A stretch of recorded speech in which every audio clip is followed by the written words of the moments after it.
നാടക സിനിമാ മേഖലയിലെ സമഗ്ര പ്രവർത്തനങ്ങൾക്ക് നിരവധി പുരസ്കാരങ്ങൾ അദ്ദേഹം സ്വന്തമാക്കി. 1972 മികച്ച നടനുള്ള കേരള സംസ്ഥാന ചലച്ചിത്ര പുരസ്കാരം, 1973 ഇന്ത്യ ഗവൺമെന്റിന്റെ ഉന്നത പുരസ്കാരമായ പത്മശ്രീ ബഹുമതിയും അദ്ദേഹം നേടി.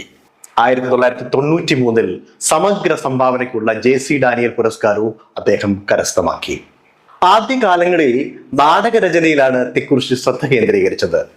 അതുവരെയുള്ള സംഗീത നാടകങ്ങൾ മാറ്റി റിയലിസ്റ്റിക് നാടകങ്ങൾക്ക് ജനകീയ മുഖം നൽകുന്നതിൽ അദ്ദേഹം ശ്രദ്ധ പുലർത്തി.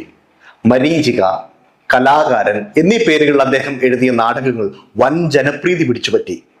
നാടക ലോകത്ത് അവതരണത്തിന്റെ പ്രത്യേകതയിൽ പതിവ് രീതികൾക്ക് വ്യത്യസ്തമായി മാറ്റങ്ങൾക്ക് തുടക്കം കുറിച്ചതും തിക്കുറിശ്ശിയാണ്. ഹാർമോണിയം അടക്കമുള്ള പക്കമേളം സ്റ്റേജിന്റെ ഒരു സൈഡ് കയ്യേറിയിരുന്നത് മാറ്റി സ്റ്റേജിന്റെ ബാക്കിലാക്കിയതും സ്റ്റേജിൽ പാട്ടുപാടി